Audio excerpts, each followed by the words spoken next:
Welcome back to Tide Pod. Today is Wednesday, March 13th, and Alabama is officially 1 week into spring camp, or 1 week of spring camp is in the books. The Crimson Tide are on spring break this week, but we got plenty of nuggets, of course, on Tide Illustrated, and for you guys here today from the first week of spring camp. Tony Tsoukalas, of course, our resident football expert. You were the boots on the ground, Tony, and kind of first and foremost, what was just the vibe like being back at spring camp? Obviously, a very different look now with Kalen DeBoer at the helm.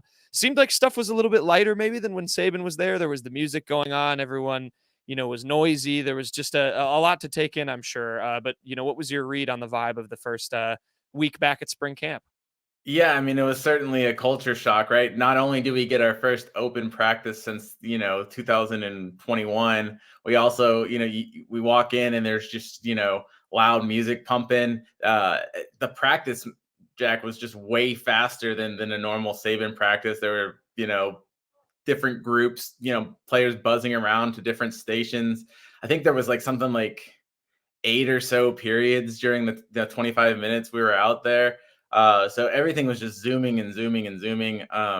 Some interesting stuff too, like position groups would like take turn with a certain position coach at a certain station. It would like cycle in like a car wash, whereas in the Nick Saban era, you had your position group stayed with his position, and that's just how it worked. Everything was a little bit more stationary. Now you just have so much movement, so much running around, a lot more energy. I'm not going to say it's necessarily one's better than the other. Obviously what Nick Saban did worked.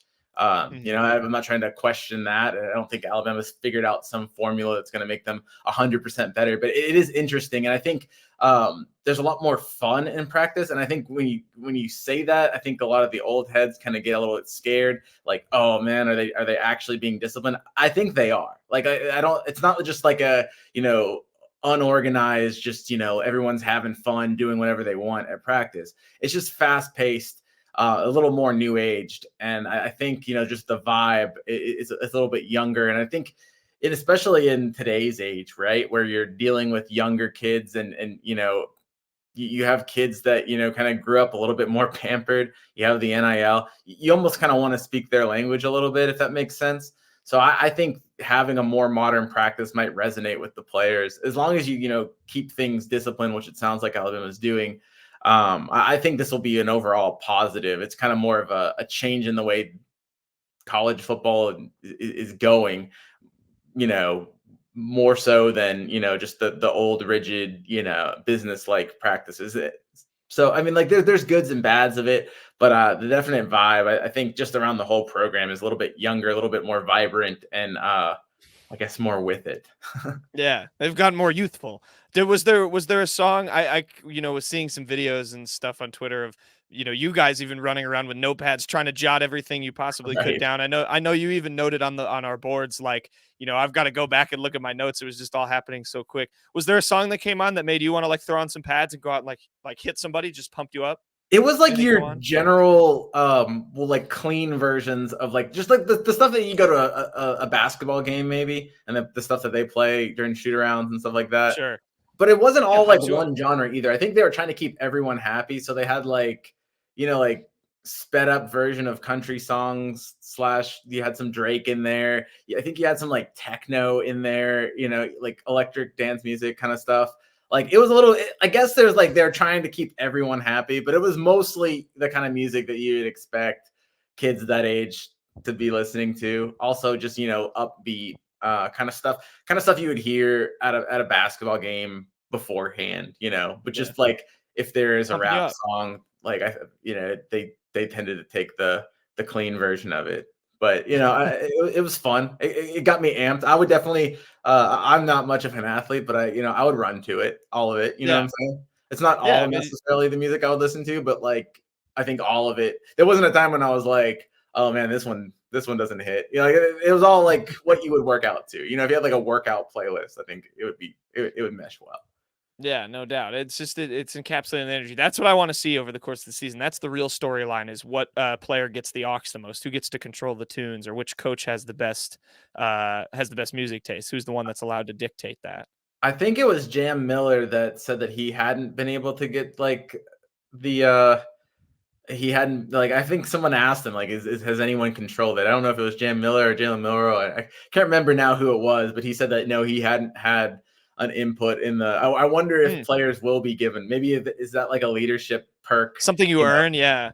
yeah, and I think one of the things that I think it was Jam Miller had said that like you look at it and you're like, oh, this could be a distraction, but it could also be like a good distraction, like or at least a good test. I mean, if you're bothered by music in practice, you're going to be bothered by sounds or any kind of things at the stadium. So maybe kind of getting in players' heads a little bit early.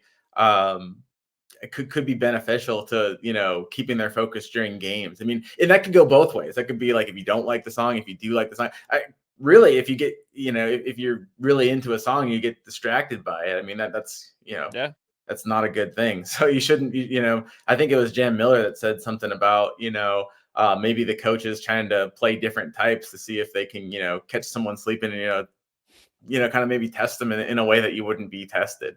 But ultimately, I think the overall purpose is just to add some fun and to add some, you're going to be pushing yourself hard in a practice like this. One of the things that I could see is it's probably a very taxing practice with as much as they're zooming around. So sometimes, if you're winded and you're trying to get between station to station and push yourself to that extra gear, having a song in the background to kind of like pump you up, get the adrenaline running, I think that could really help. Yeah, no doubt. It's I we'll get to recruiting in a little bit, but I've talked to a number of recruits and that's how they described it, was just high energy, fast paced and fun. So, I think your sentiments are echoed there. Yeah, But it's let's also like let's yeah.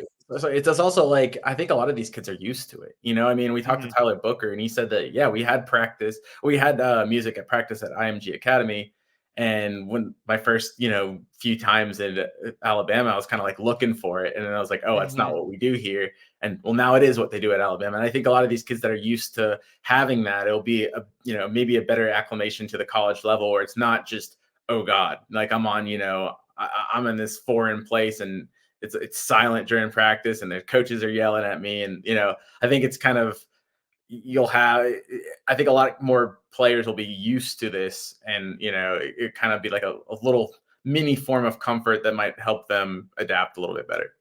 Yeah, no doubt. Well, let's talk some nitty gritty then, Tony. From some of the stuff you saw, it's obviously very early, but you kind of got a chance to get a little bit of a sneak peek of the depth chart, guys that are working with the first teamers. There's a lot of questions with this team, particularly on the exterior of the offensive line, if you will, where who's going to slide into those spots.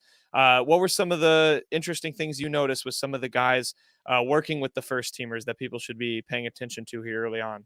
Yeah, and now let me preface this with, this was practice number 2 that we saw first week. I mean, I think the first scrimmage is not even until the 28th or something like that. So, like, we've got a while before we can even really start thinking about a depth chart. But some of the things that stood out, I mean, you look at the center position. I think everyone wanted to just pencil Parker Brailsford, the Washington transfer, who's preseason All-American candidate. I think everyone just thought, oh yeah, that's your starting center. Following Seth McLaughlin's departure, and first practice, it was James Brockermeyer, a player that really hasn't played. It's kind of a player that's always been overshadowed by his brother Tommy, who transferred from the program. And I think a lot of people even thought that James would transfer from the program after really not getting his opportunities. A redshirt junior this year, and he hasn't really played.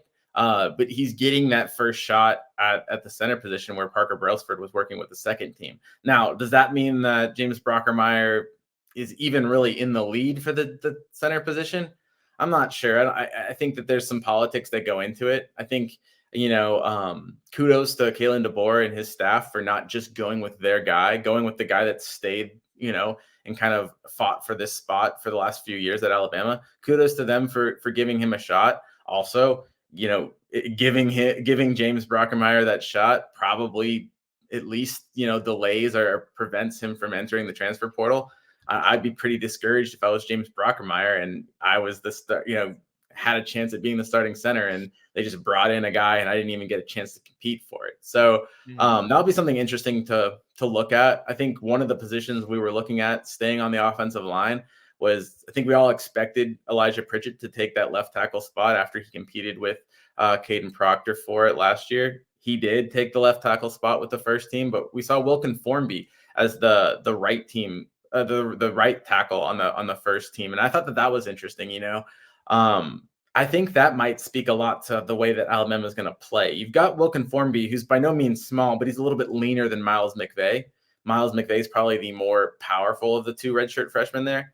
But I think with the way that Alabama is going to play, I wonder if they're going to need a guy that's a little bit more athletic, a little bit leaner, might pass block a little bit better, where Miles McVay might run block a little bit better. So I wonder if that's what's giving Wilkin Formby the edge at that right tackle position, but he's currently holding off Miles McVay. Now, of course, there's a chance that neither of those two guys are your right tackle, because Alabama's probably going to go shopping in the transfer portal for a tackle when that opens up on the 15th of April. But as for now, I think that's it's kind of an exciting thing for Wilkin Formby, a Tuscaloosa kid working with the first team in his second year at the program. That's pretty exciting. Other exciting, I guess one of the biggest standouts was Red Morgan, a freshman from Phoenix City. He's starting not starting, but he's with the first team. When we saw him, he was with the first team defense at the safety position. And that's one of those things where you look at and you're like, whoa, either he's, that's a pretty good sign. Alabama has openings at that position, but for a freshman to step in there, practice number 2, working with the first teamers, I think that's an encouraging sign. Now, Devontae Smith was the guy that everyone expected to be back there that was working with the second team. I'm not sure. It's kind of the same thing with Parker Brailsford. I don't know what that necessarily means for the long run. Devontae Smith's coming off an injury last year. Maybe he needed some time to work. Maybe they're just giving Red Morgan, an early rep.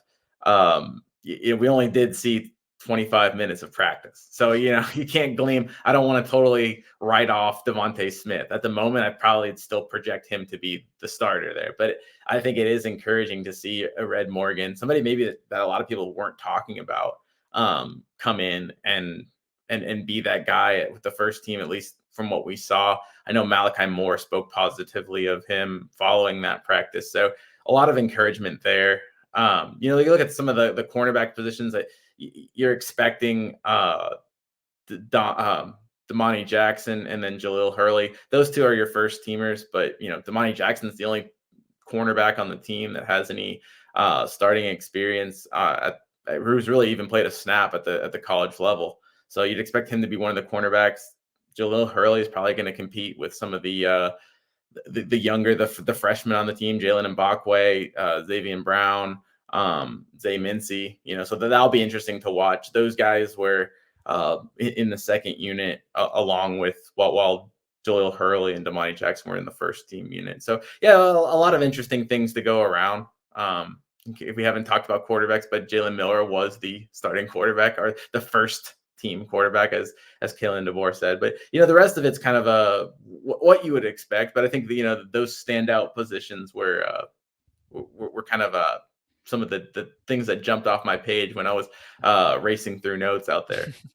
No doubt. And let's touch on that for a second, Tony, because everyone wants to know where the quarterback, situation is. And some people have it more presumed than others, and we've talked about that before. But what did you get to see? I know there's been videos surfacing of Jalen Milroe, looking all developed and changing his throwing motion and all this stuff. What did you see from the quarterbacks? Not only him, but the rest of the room there in your small chunk of practice you got to watch last week.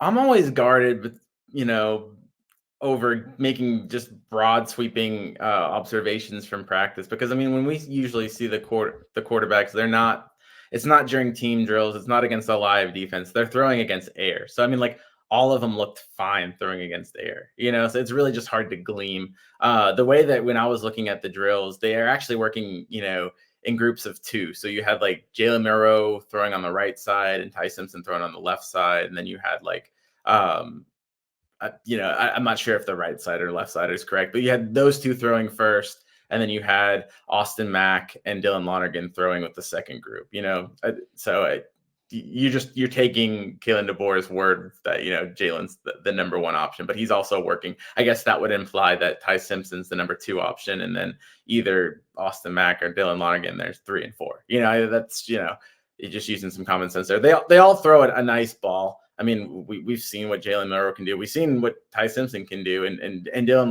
Lonergan also throws a nice ball. One of the people that stands out is just Austin Mack, the Washington transfer. He's 6'6". So, I mean, like, how can he not stand out? You know, the quarterbacks were kind of on the far field. So when you looked over, he was the first guy you saw just because he was like a mountain over there. And he throws a nice ball as well. So it's going to be an interesting, battle. Look, if somebody's going to take the job from Jalen Milroe, they're certainly not going to do it because they outworked him, because that guy has been at it. You saw that video of him throwing. Multiple players have talked about him getting to the weight room at 3:00 in the morning. Terrion Arnold first said that during the combine in Indianapolis, and then Kendrick Law said that he tried to beat Jalen Milroe a couple of times, and it's impossible to beat him to the weight room. I kind of question that, Jack. I don't think he's actually showing up at 3 a.m. Nor do I think showing up at 3 a.m. is a good thing, right? Like, I don't know. I mean, the practice starts at 6:30. The kid's got to sleep at some point. Right. Do I think he was there at 3:00 maybe like once? Sure. But I don't think, for those out there, disclaimer, I have high doubts that, and this is not even to down Jalen Milroe, I have high doubts that Jalen Milroe is just rolling up to the practice facility at 3 a.m. I mean, I don't even know if that'd be good for his health. Yeah, I mean, sleep is important. You need the REM cycle. Maybe he's a big nap guy, but maybe he's like a 6:00 p.m. in bed guy. I mean, if that's the case, then sure. Like, maybe he's just like old man Milroe, and he's getting the Denny special after 3 a.m. workout. Yeah, he's just there to ball. Imagine if we started at 3 a.m., Tony. What could we accomplish? Just make some articles up, record 4 podcasts. I don't know. The good thing we don't have to worry about that. I was gonna say it will never happen. Division I quarterback. Yeah, everyone rule that out.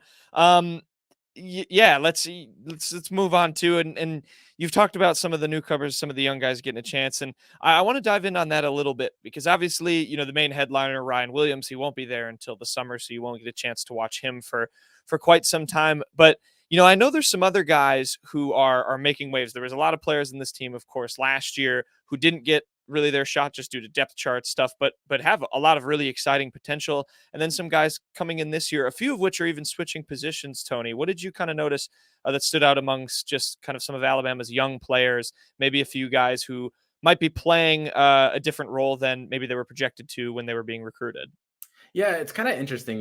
One of the things that is different about the team and practice in general is just that the Kane Womack's defense is going to be different than the Nick Saban's defense. And, you're going to have that, 4-man front. I think that when you look at that 4-2-5, sorry, it has the Wolf, which is kind of similar to what Alabama was doing with their Jack and their Sam linebackers, but you also have the Bandit, which is a position that's going to be kind of a more heavy end on a 4-man defensive line. And that's going to, require a different body type than some of these guys. And so Alabama's built currently to have a lot of players at the Jack or Sam position, but those are all wolves, if you will. And you can only have one of those guys on the field at the same time. So one of the interesting things that we saw from practice is Keon Keeley, a 5-star, the gem, the crown jewel of Alabama's recruiting class last year, who didn't play in his first season with the Tide.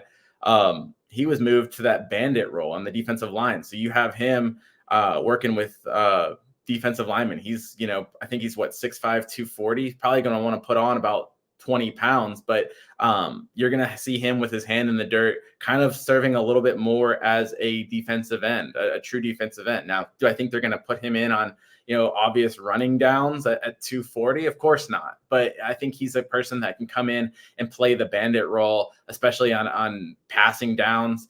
If you wanted to have more speed on the field, he gives you that option. And obviously he's going to fill into that bandit role, but that's going to be his future home. And I think that's good. I don't really think you want Keon Keeley dropping into coverage too much. I think he's kind of a guy that you just want pursuing either, setting the edge or pursuing the quarterback. And so the Wolf is going to drop into coverage a little bit more than the Bandit. And the Bandit's really not going to do that at all. So I think it's a good move, and it's a way, we talked to Freddie Roach about it. He said it's a way to get Keon Keeley on the field more. And obviously that's the first goal, because you got a guy like that's a top 10 prospect in his class. You want to get him on the field, especially since You didn't get him on the field last year. So this is going to be a move that I'm excited about. It'll be interesting to see how, Keon fills out. But when you look at it, I think the potential and just the versatility it gives the defense will be really exciting. And speaking of that versatility, the other, I guess, guy that you would circle is Caleb Odom, who he was recruited as a tight end. He's 6'5", but he's working with the wide receivers. And one of the things that you look at is Alabama's returning receiving corps was, I'm not going to say they're small, but there's not really anybody over like 6'1", 6'2". So when you look at it, adding a 6'5" guy in there, I think that's going to help, with a lot of the stuff that Kalen DeBoer wants to do. You saw what Washington did with Rome Odunze. He's 6'3" and also just a bigger body, and some of the contested catches he made downfield. Well, if you can do that with Caleb Odom, I think that that gives you another guy, a big-bodied guy that can either make catches in the red zone or just make those big catches downfield. That'll be interesting. I think, he's not necessarily the size that he needs to be to block as a tight end, but as a blocking receiver on the perimeter, it's a game changer. I think, if I'm a linebacker and I'm going against Caleb Odom, I'm probably licking my chops right now. Same with an edge rusher. But if I'm a cornerback, I don't want to have any part, going against Caleb Odom. So I think it's going to be intimidating to have him on the outside. Obviously, he's a great pass catcher. That's why they brought him in, for what he can do. Even if he's, moves back to the tight end position later on in his career, he was brought in to be, what he can do in the receiving game. And he was always going to have to fill out as a tight end. So I think now, first year, you just take advantage of what he can offer. Right now, he can't offer you much as a tight end because he can't block like a tight end. But as a receiver, I think he adds another element to the unit, definitely adds some size. And it's another exciting way, kind of another, going back to what Freddie Roach said about Keon Keeley, just another way to get this young player on the field in a way that he can contribute early. Yeah, no doubt. I want to ask maybe about Odom. This is just a thought I popped in while you were explaining that. And maybe this is a dumb comparison, so we'll cut it out if it is. But, is that something like, at Georgia, I feel like that's almost how like Brock Bowers kind of was, where like obviously he grew and he became bigger, but he was kind of that pass catching. He is a tight end, and has that size that just, a DB isn't going to be able to stop. Right. I mean, I think you look at Bowers as just a more overall developed prospect at tight end. Right. I mean, Bowers is somebody that you can play on the line, So yes, Georgia lined him out wide because you just want to take advantage of that athleticism. Maybe that's the overall goal for a guy like Odom, is to, I think they're going to be able to recruit receivers and they're going to have a lot of them. So you don't necessarily need, I don't know what Caleb Odom's 40 time is, but it's going to be slower than some of these smaller guys. So you don't necessarily need your 6'5" receiver out there if he can play tight end. Caleb Odom with about 20 more pounds on him could be a mismatch nightmare, especially, with a linebacker trying to guard him. So I think I wouldn't be surprised if the overall plan is to move Caleb Odom into that role. And then maybe, they do use him a little bit like a Brock Bowers, where he can play on the line, or you can split him out. You can do a lot with him. He becomes a real weapon. I think that's later on down the road. It's not necessarily a bad future comparison, or like definitely a great hope for what he could become. I think everybody wants to have a Brock Bowers. Of course, yeah. But when you look at it next year, I think he's more just a receiver. I think,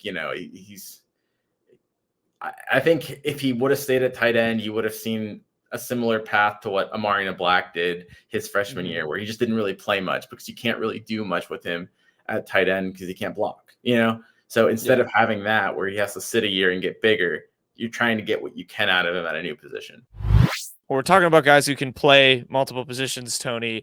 That seems to be who Alabama has been targeting on the recruiting trail, or at least landing on the recruiting trail. Obviously, in addition to us journalists, there was a host of recruits, visiting now for the start of spring camp, and we got all those breakdowns. But Alabama in the last couple of days landing a pair of pretty versatile athletes, Zymear Smith out of Maryland, and then Derick Smith, a pair of Smiths as well.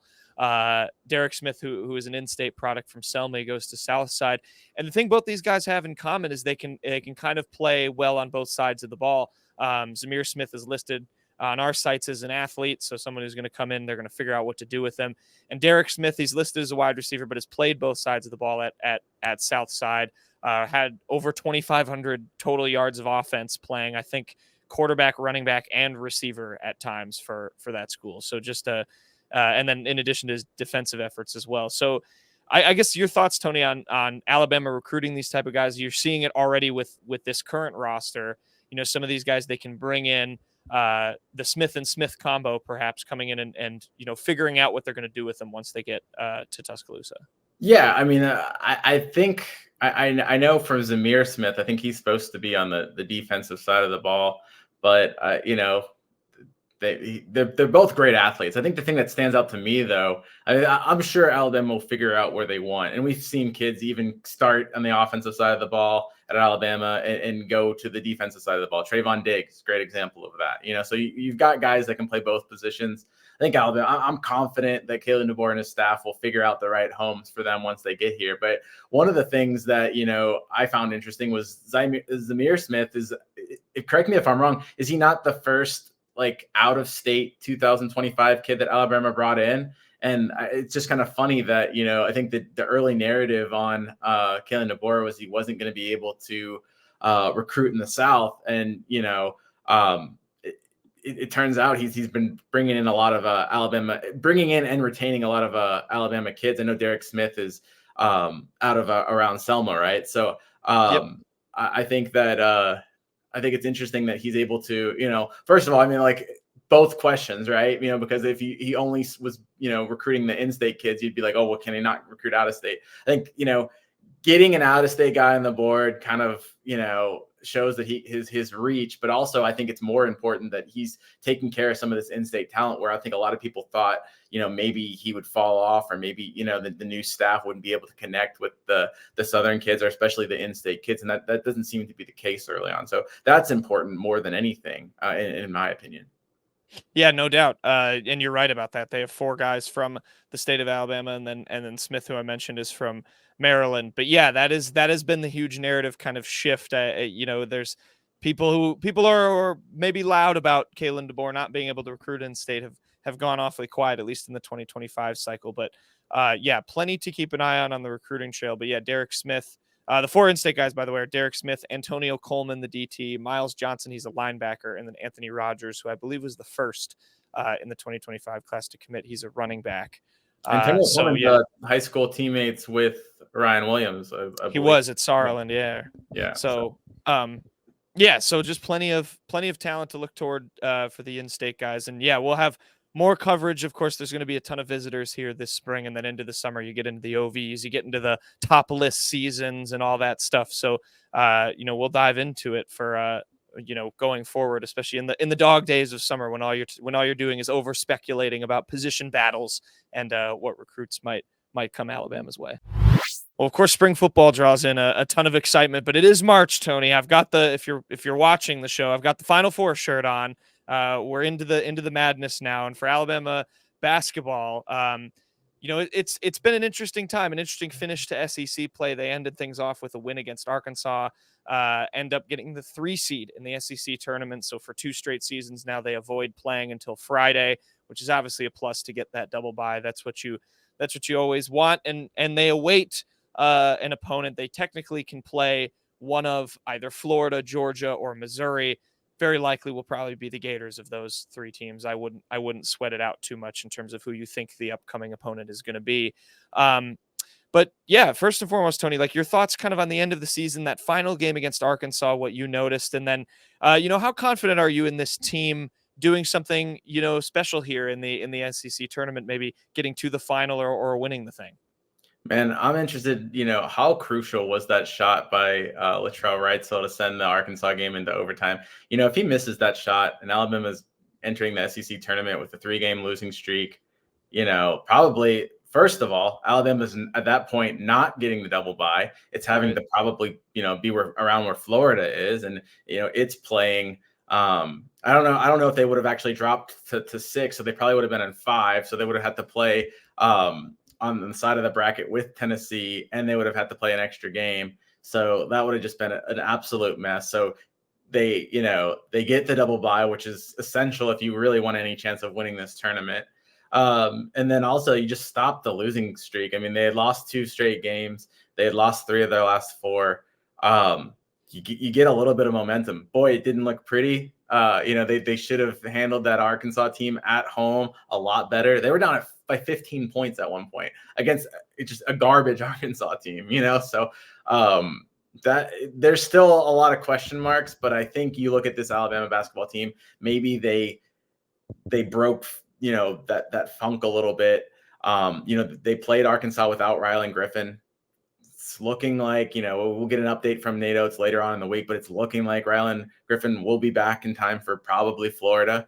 And so, yeah, I think, things aren't looking great at the moment, but I think they can turn on a dime. It's not, it seems like things have been going so wrong for Alabama basketball, but it's not too long ago that, College game day was in Tuscaloosa. Alabama was probably a win against Tennessee away from, clinching the SEC regular season title. And it's just, it spun out of control kind of fast, but I think it can get right back into that momentum. You beat Florida, you win another game, it's only 3 games, and Alabama is capable of beating every team in the SEC. So I think they have a shot at winning the tournament. The other thing, Jack, is Nate's 10-0 in Nashville. It's a quirky stat that you're just kind of like, oh, that's nice. And then it gets more and more impressive every year we go through it. So you can't ignore that. I mean, obviously that will end at some point, maybe this year. But Nate Oates does pretty well in these SEC tournaments. So it's going to be interesting to see how Alabama rebounds, and I wouldn't put it past them to make a little run here.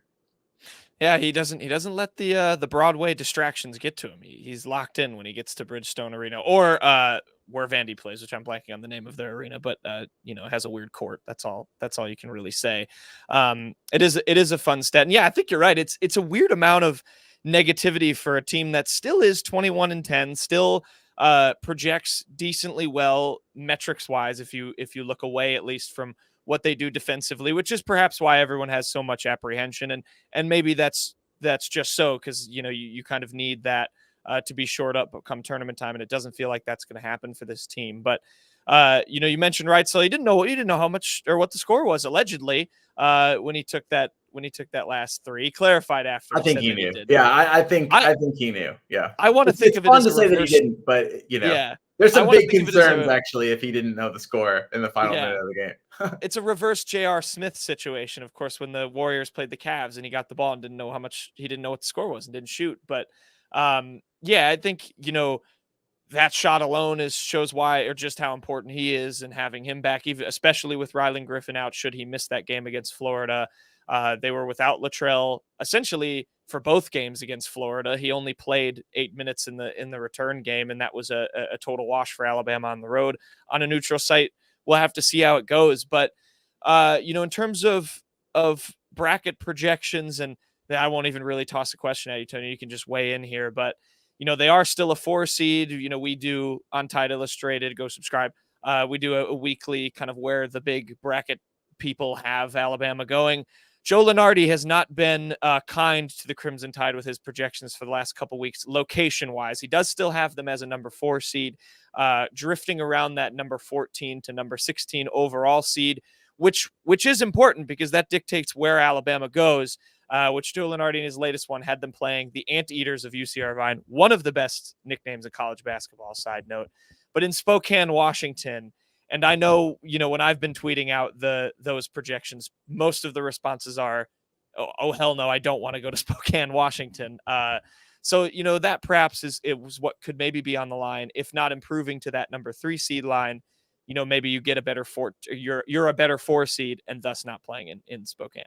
Yeah, I think, maybe if Alabama loses the first game, especially if they somehow lost to, let's say Georgia gets in, upsets Florida, and then also upsets Alabama. I think that could really hurt Alabama, and possibly you knock them down to a 5 seed. I think, but a win for Alabama, I would say, essentially secures a 4 seed no matter what. So that's big. I think you avoid the you never want that 5-12 game. I don't think that's just the kiss of death, and especially with the way this Alabama team's playing, that 5-12 game, go ahead and pick the upset on that, just because, I think that Alabama has to have some momentum. And obviously if they're the 5 seed, means that they're not going to have any momentum, because it probably means that they lost in the first round or lost on Friday. So, I think that it's important to at least get one win here and lock up that 4 seed. And then from there, I think, I guess theoretically, if you won the SEC tournament title, you might bump into that 3 range, that 3 seed range.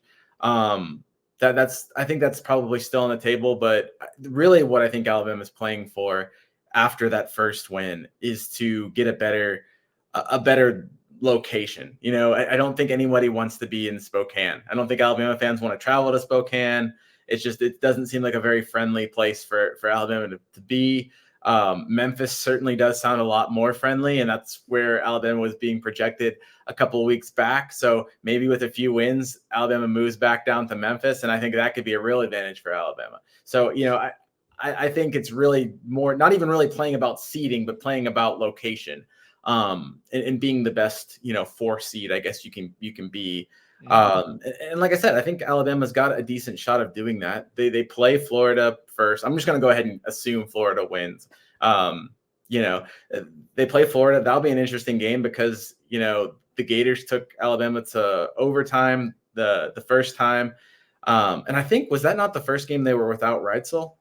Yes, it was. Yeah. So they really haven't played the Gators at full strength because they took them to overtime. Alabama won in Tuscaloosa. Then Florida blew out Alabama in Gainesville, but that was when Reitzel really wasn't back yet. Rylan Griffin got hurt at the end. I don't think you can really – Rylan Griffin was there for most of that game. But still, Alabama wasn't 100% at full strength. Alabama was just coming off of a heartbreaking kind of loss to Tennessee. Basically, the conference title was out of their hands, and I think they kind of knew they weren't going to win it at that point. So they didn't respond well to that situation.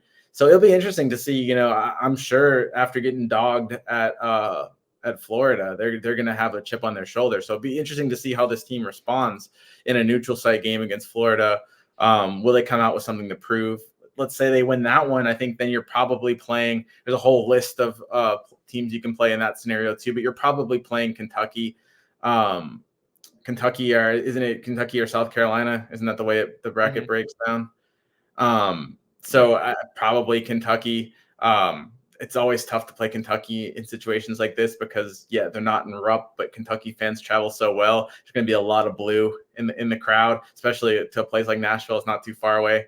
So I expect that to almost be like a home game against Kentucky. But that's another team that blew out Alabama, another chip that Alabama will have on its shoulder, something to prove.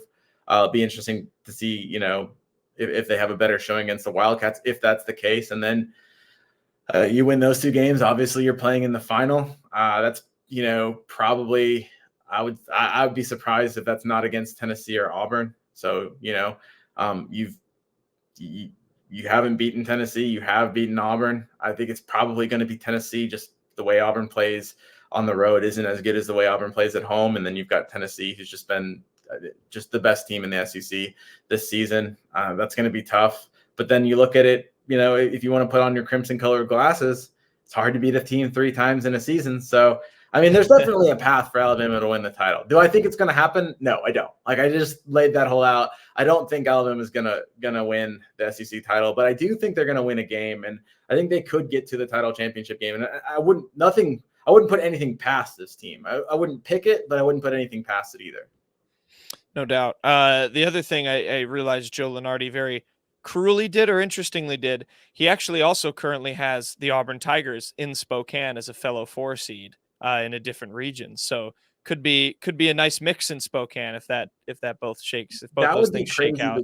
That would be crazy because that would be the second time that Alabama would be in the same regional, like not in the same bracket, but in the same place, as Auburn. It's like that should just be funny because they were both in Birmingham, and I know that was kind of a I think that kind of upset a lot of Alabama fans last year because you had the opportunity for Auburn fans to stay and boo Alabama and maybe negate their home field advantage during last year's regional in Birmingham. So it'll be interesting. That would just be funny. Just a funny circumstance. Maybe they could share a plane from Alabama, meet in Birmingham, and fly out of there together. I don't know. Do you really trust Bama and Auburn fans to negotiate sharing a plane ride? No, that's what I'm saying. Like maybe the teams could fly out of Birmingham together as a sign of goodwill.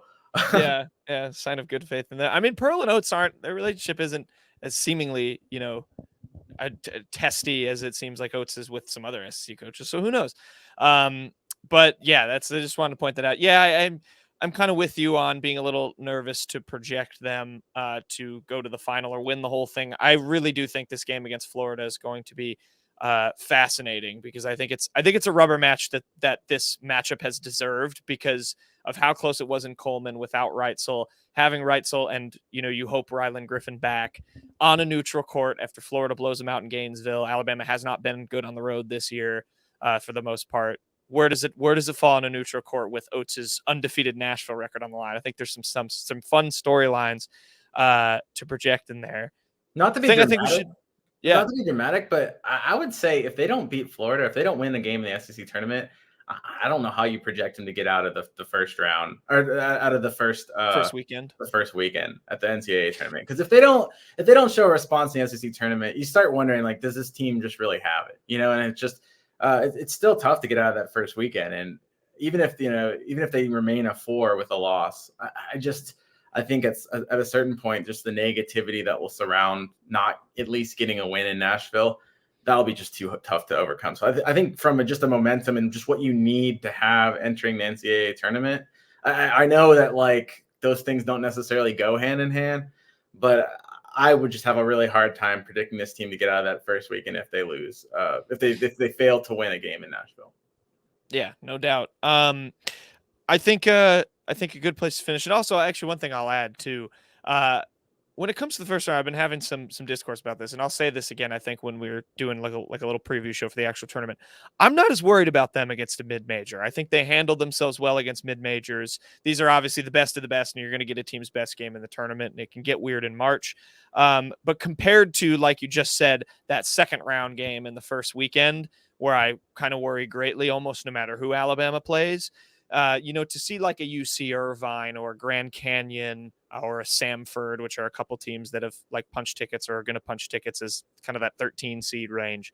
Not to get too nitpicky, but I'm kind of okay feeling wise with Alabama in one of those games, but we'll see. Obviously it's March. Those teams are going to be, hungry to pull off a big upset and get their name in the sun. So we'll see what happens. I think a good place to finish, Tony, though, is the news we got on Tuesday with Mark Sears. He's just starting to rack up awards, first team all SEC, both just by the conference, and I believe the AP gave him that nod as well. He was a second team All-American from the Sporting News.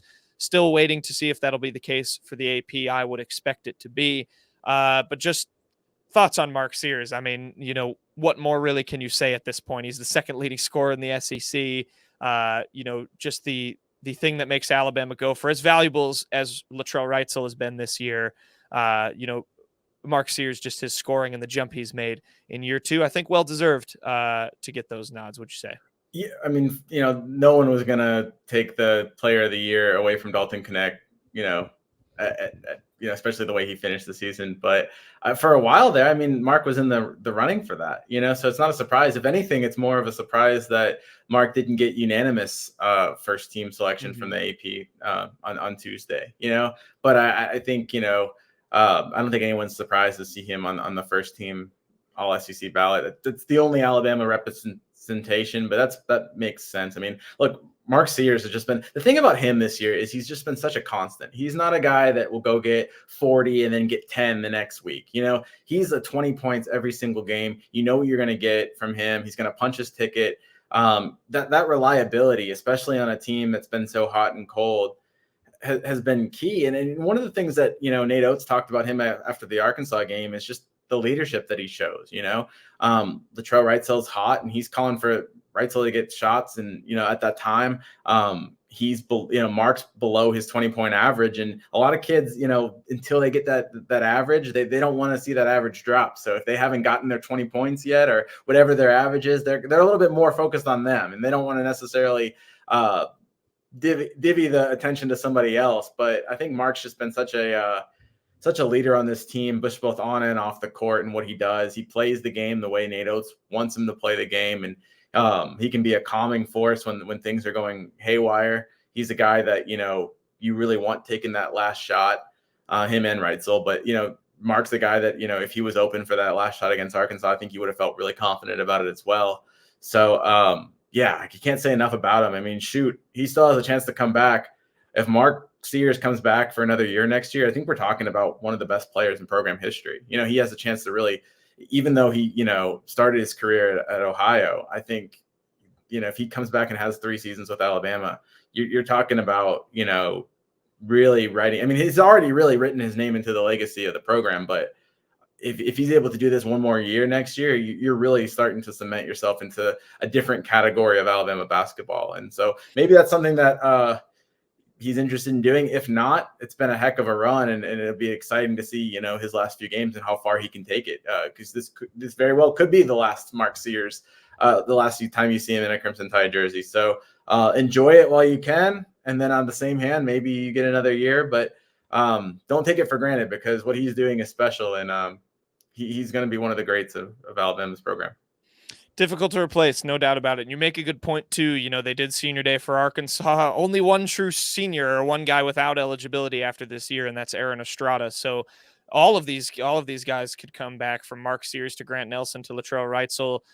Those are 3 really key players. And yeah, Nate Oates made it clear those decisions haven't really been, it doesn't even seem like really discussed yet until the season's going to end. So if you're an Alabama fan, definitely hoping Mark is gonna want to run it back. But yeah, I think you articulated it well. He's a special player, and yeah, definitely will go down in the all-time list. We'll have a kind of more of a preview. I'll be in Nashville covering the tournament, so we'll do a preview from down there for Friday. But until then, that'll wrap it up for a little week 1 spring camp recap. Now the Crimson Tide are on spring break, so we won't have too much on the football front this week. We'll be back on Friday talking plenty of men's basketball with the Crimson Tide there. So stay tuned till then.